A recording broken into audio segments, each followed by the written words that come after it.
Hello and welcome to The Realm. I'm Dr. D. I bring the strategy. And I'm Dr. K. I bring the psychology. We are business psychologists and your guides to the executive realm, where we bring strategy and psychology together. So you can bring your best to your C-suite, your teams, and your customers. Today we're talking about trust at work, how trust is cultivated, earned, and maintained. We'll explore what happens when trust is lost, when you try to recover, and frankly, when to walk away. Let's get to work. Dr. K, if people in relationships are the basis of business, then trust must be a foundational component of getting work done. How do you think about trust when working with your business clients? Well, for me with business clients, it's two-sided. One is on my part, well, there's two sides on my part as well. One is cultivating the trust for them, letting them know that they can trust me, that I'm going to bring everything I have to the meeting, to whatever we're trying to work on, to the relationship. It's also me trusting them that they are giving me all the information that I need to be able to, again, do everything that they are looking for us to accomplish. On the client side, it's them finding ways to trust me, letting me know where their concerns are. And it's also, again, them telling me everything. So it's very two-sided with different components, but very important, because if I only know certain things, I can only do so much. It's interesting because when people break through that trust barrier, you almost can sense when it happens.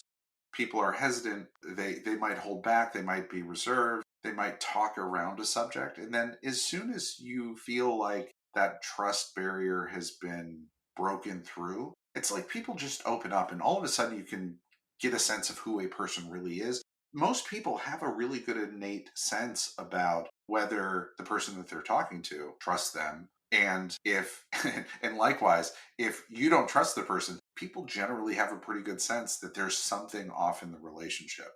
Trust is really most noticed when it's not there. And that gets to the idea of understanding your style of trust. Dr. K, you and I both have very similar trusting styles. We are the type of people that trust. I know this because we've had this conversation, because it's an important part of building relationships.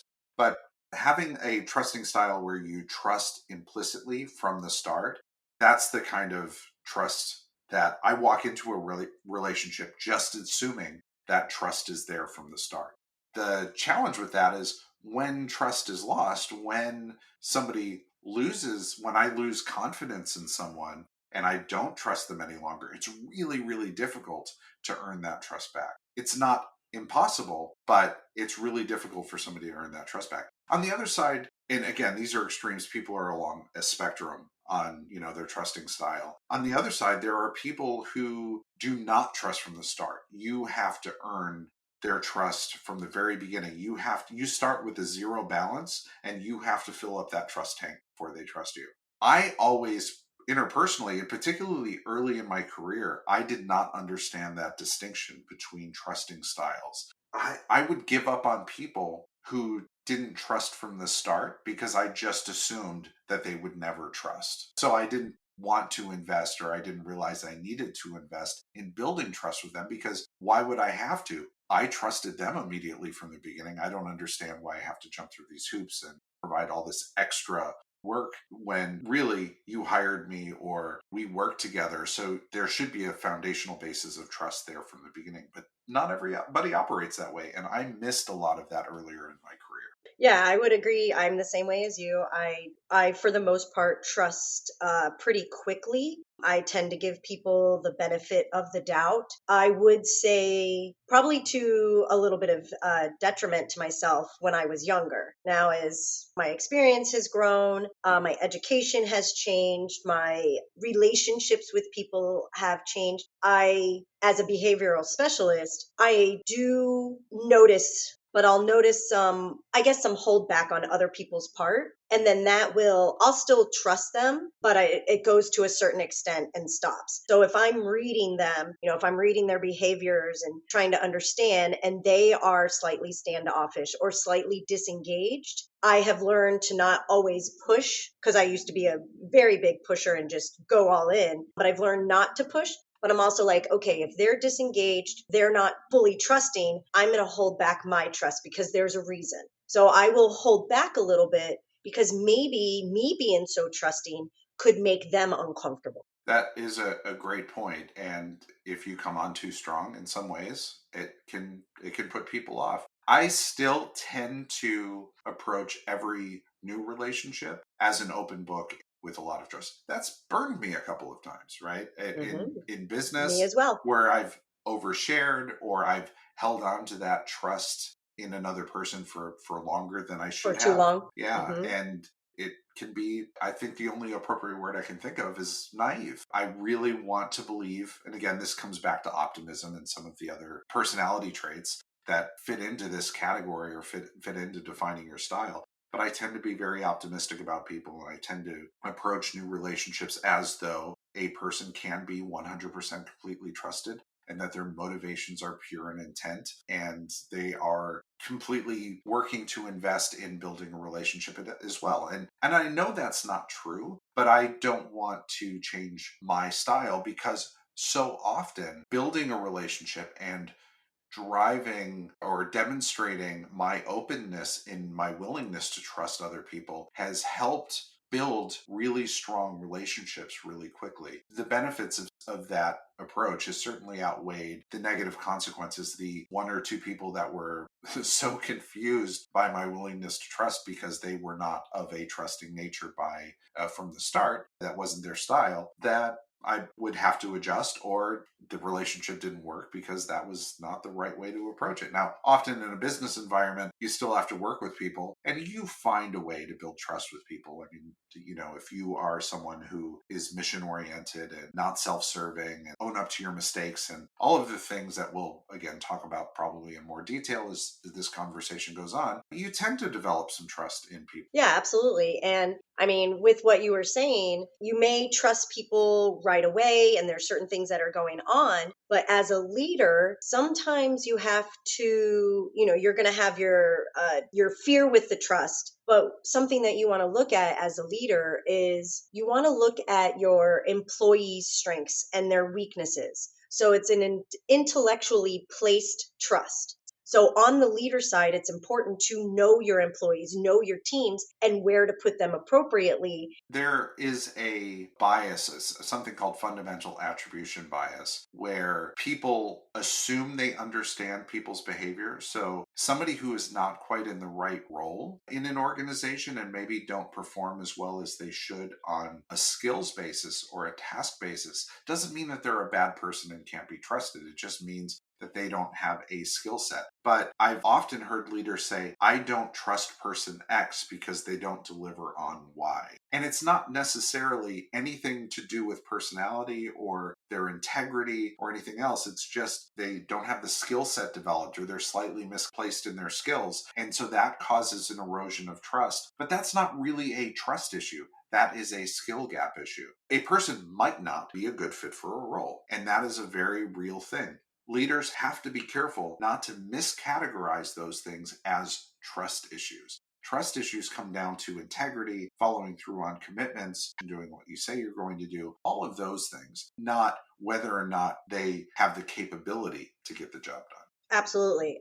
That totally agree. We do a lot of this based around leaders, and your role as a leader is to some extent, read the room and read the individuals in the room. That's where, we're often talking about transparency and communication. If you are saying to yourself, or you're saying it to other leaders in the room, I don't trust person A because they don't deliver on B, then maybe talk to person A. What is happening that we're not able to get this product out, or we're not, we're missing deadline? What is happening? How can I help? Is there confusion? Whatever you think might be going on, and not just what the leader thinks is going on. Ask person A what is going on.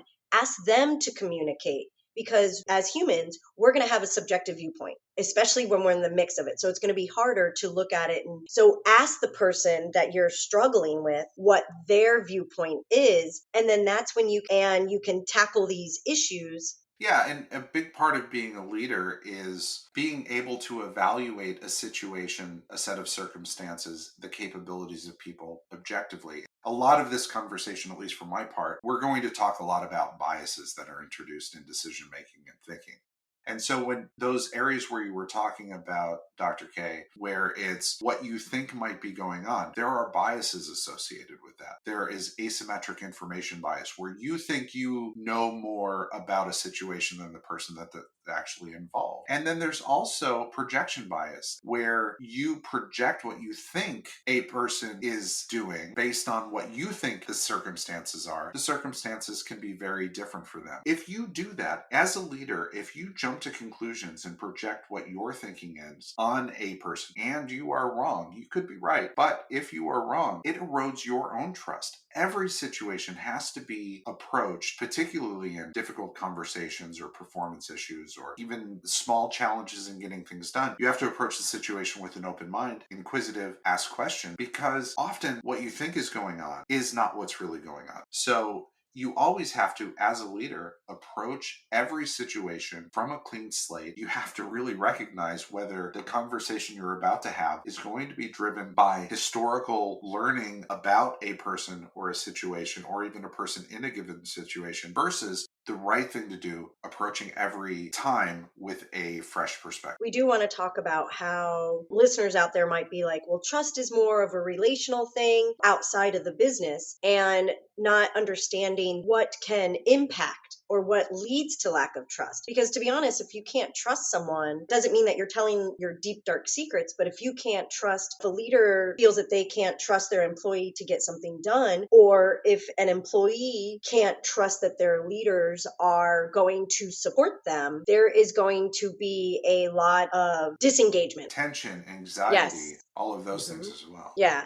So for leaders, it's important to understand what impact, if you're unable to build trust or you've lost trust, how that impacts the employees. If an employee can't trust a leader or a leader can't trust an employee, there's decrease in productivity and effectiveness. If I don't think my leader is going to support me, then what do I care? And then that's going to create even more lack of trust. And when that happens, everything else can start crumbling around. Leaders often will talk about how important their team members are to being able to get the job done. When you don't have trust, you'll hear an employee, particularly an employee who might not have earned or may have lost trust with the leader, they'll say, man, my boss doesn't like me, right? And so that becomes a sticking point. They don't say, my boss doesn't trust me. They don't articulate it in the way because they don't know. They just get an overwhelming sense that you don't like. But a leader who stands up and says, my team is the most important part, and then their actions don't support that, then the perception of the team is that the leader can't be trusted, that their motivation, that their words are empty. They're motivated by self-interest. So it's really important that if a leader is going to say that their team is the most important part of the business, and that doesn't mean that you can't make tough business decisions, address performance issues, or more structural business changes happen. That's not what I'm talking about. I'm talking about a leader who says the team is the most important part and then doesn't treat their team or act like the team in action is the most important part. It's a really easy way for a leader to lose credibility. It will set the tone that a person is motivated by self-interest and not motivated by the mission. There are people who are motivated by self-interest, and that is okay. You just have to own who you are and be transparent with that and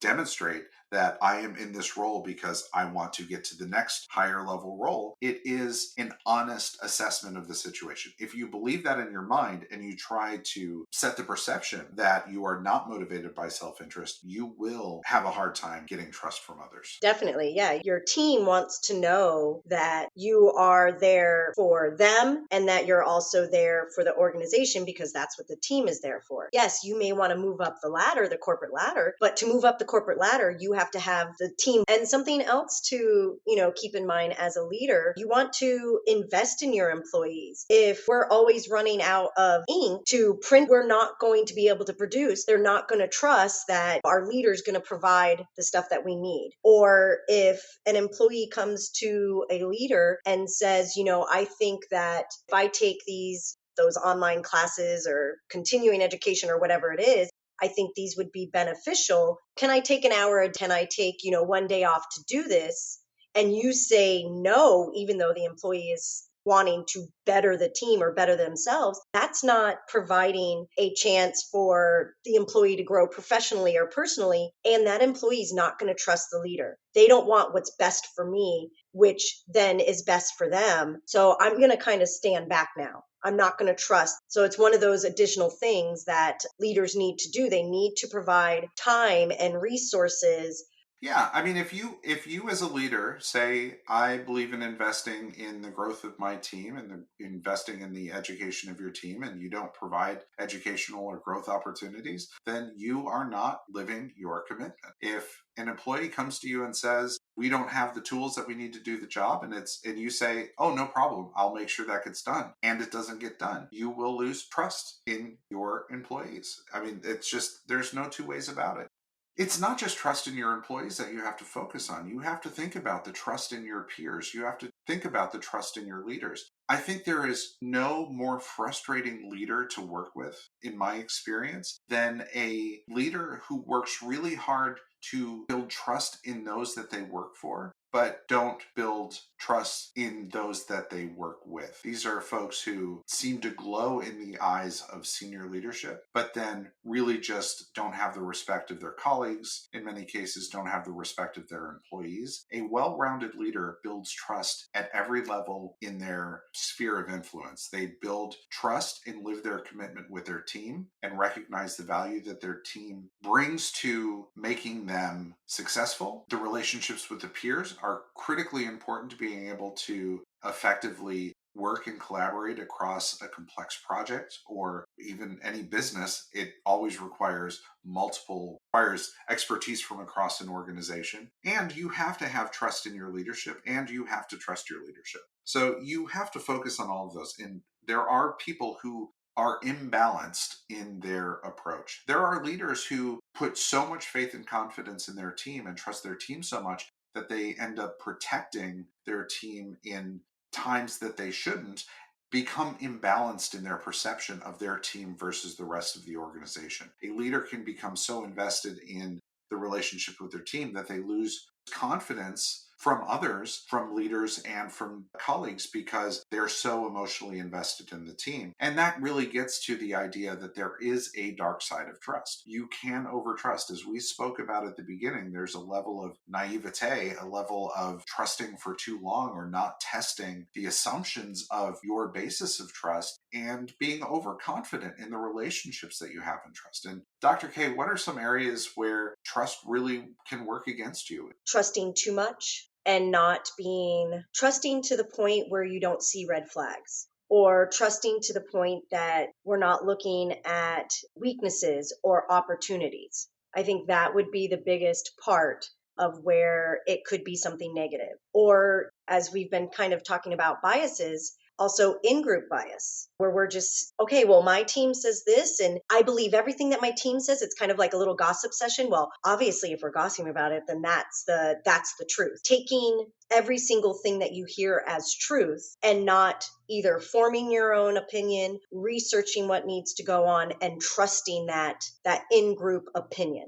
I think that is also a very big, as you call it, the dark side of trust, or a very potential negative pathway that someone can go down when it comes to trust. And in the end, also with a lack of trust, it's we don't know what people's reactions or what words can be said, or what pathways people might take when there's no trust, because not having trust is very scary for people. Absolutely. If we think about, again, very generally, the two styles of trust, somebody who trusts from the start can place confidence in people that they shouldn't, and can Haven't take, earned it yet. yeah, and can make poor decisions because they want the person a new relationship or someone that they don't know very well in business. They want to believe that their motivations are good. They want to believe that their word can be trusted. And you can make errors in judgment as a result of that. Just as someone who earns trust slowly, the dark side of that is that a person, once you have formed your group of trusted advisors, the people that you rely on, you can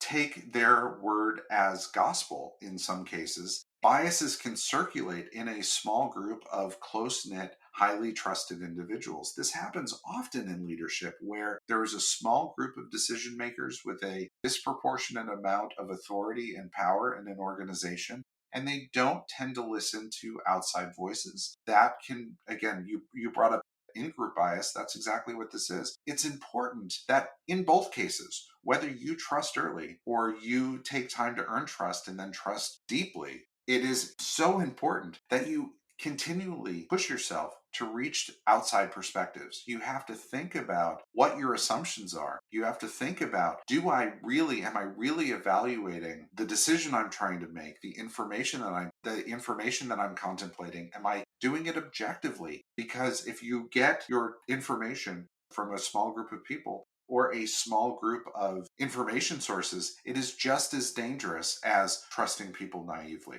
So you always have to be on the lookout of, how do I expand where I'm getting my information from? Am I too insular in my thought process and decision making? You really have to test your assumptions on who you're trusting, why you're trusting them, and you can still trust them, but also start to develop trust in other areas, with other Absolutely. people. Yeah, there's a spectrum of it. It's, as we said, we can be hurt quickly because we trust too quickly. And then people that are on the other end of the spectrum, where they make someone earn it to an extent that maybe you never get to earn it because that was difficult for the person that you're trying to make earn. So it's finding a happy medium. Maybe there is something about, we met in school, and I think from the beginning, we pretty much trusted each other right away. Neither one of us, at least not yet, have Well, messed it's that up. embedded in our personality, so we have That's to. true.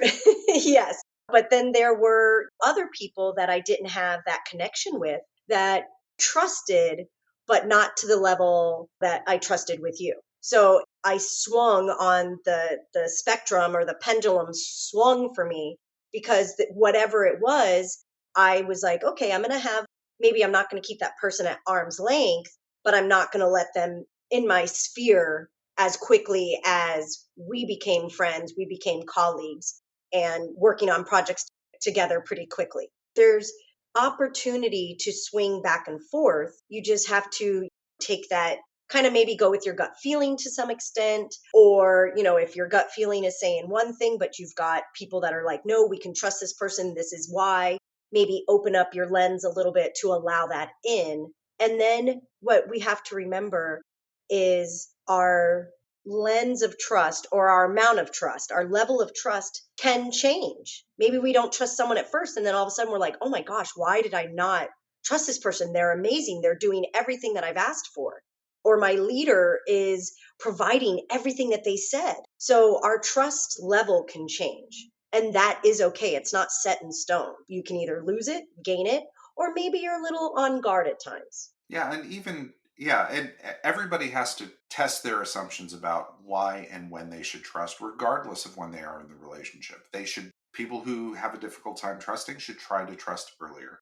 Those that trust easily should continually evaluate their assumptions about why they trust and not question the ability to trust, because the ideal relationship is one where you trust from the beginning and you trust deeply for the entire length of the relationship. But that doesn't mean that you have to believe everything a person says or their information sources or adopt their biases, whether you realize you're doing that or not. So it's really important that you evaluate objectively the information and the outcomes that you're trying to make in business separately from the relationship that you have with the people when doing that business. So, with that said, what can leaders take away from this discussion today? Working in a place where there's a lack of trust leads to anxiety, micromanagement, missed opportunity, and frankly, a degrading culture. Not everyone trusts in the same way. It's important to understand your trust style and the style of those around you. Understand if you trust easily or if trust has to be earned. Understand what causes trust to be lost and how you are willing to reestablish trust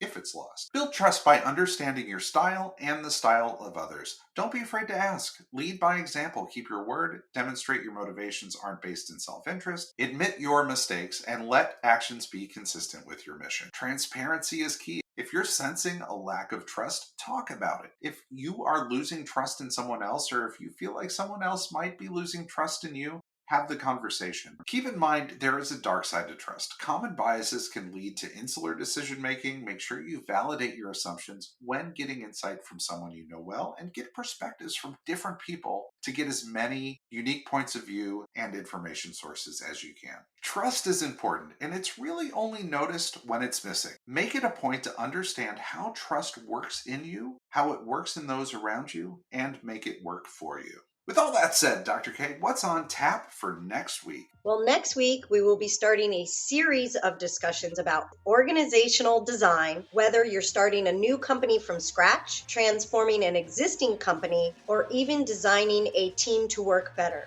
Leaders must be intentional with how they build their team and their organization. The first episode will think through the purpose of your organization. I'm excited about the series. Talked about a lot of elements of this, but this will kind of synthesize everything, bring it together, and should be a really fun and interesting conversation. Well, thank you, Dr. K. And to all of you joining us on this journey to the realm, thank you so much. I'm Dr. D. And I'm Dr. K, and we are looking forward to your next visit to the executive realm. Boom, boom, boom, bing. Hello, and welcome to the realm.